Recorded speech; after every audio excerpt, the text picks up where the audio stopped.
আজকে নীল ষষ্ঠী পুজো, তাই যাচ্ছি বাড়ির সামনেই শিব মন্দিরে নীল পুজো দিতে। নতুন শাড়ি পরে রেডি হয়ে হাতে বাটা নিয়ে চলেছি। এসে দেখি ব্রাহ্মণ মশাই পুজোয় বসে গেছে, পুজো করছেন। আর এই যে এটা হলো আমাদের বাড়ির সামনের বারোয়ারি শিব মন্দির, বুঝেছো? তা অনেকে এসেছে এখানে পুজো দিতে। পাড়ার প্রায় বেশিরভাগ মানুষই আসে এই নীল ষষ্ঠীর দিন এখানে পুজো দিতে।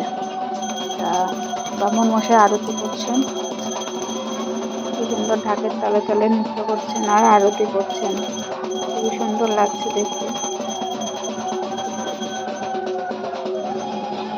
সবাই বসে রয়েছে, আরতি দেখছে, তারপর অঞ্জলি দিতে বসে পড়েছে সবাই। আমারও অঞ্জলি দেওয়া হয়ে গেছে, অনেক লোক তো তাই অর্ধেক অর্ধেক করে অঞ্জলি দিচ্ছে। তা আমি প্রথমেই অঞ্জলি দিয়ে নিয়েছি, আর এনারা সবাই অঞ্জলি দিতে বসেছে। এদের বেশিরভাগই হলো মানসিকের, কেন এরা সবাই মানসিক রয়েছিল, তাই এদের ভালোভাবে অঞ্জলি দিচ্ছে সবাই মিলে। বাচ্চা থেকে বড় সবাই রয়েছে, সবাই অঞ্জলি দিচ্ছে।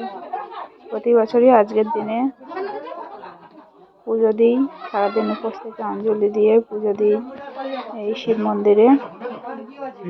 শুধু আমি বলে না, প্রত্যেকেই দেয়।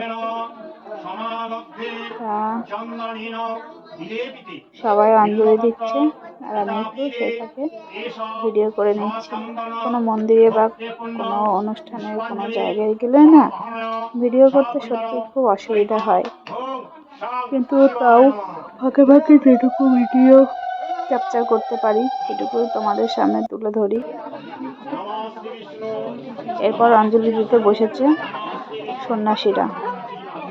এখানে প্রতি বছরই পাড়ার ছেলে বউরা যার যেমন ইচ্ছা 5 দিনে কামাই সন্ন্যাসী হয়, অনেকেই আছে। আর এদিকে সবাই লাইন দিয়ে দাঁড়িয়ে পড়েছে বাবার মাথায় জল ঢালার জন্য। আমিও লাইনে দাঁড়িয়ে রয়েছি, আর এরা সব আমার আগে রয়েছে। তা পুজো শেষ, বাবার মাথায় জল ঢেলেই বাড়ি যাব, তাই লাইনে দাঁড়িয়ে রয়েছে। অনেক লোক তো, তা বাবার মাথায় জল ঢালা হয়ে গেছে, এবার যাচ্ছি বাড়ির দিকে। পুজো তো হয়ে গেল।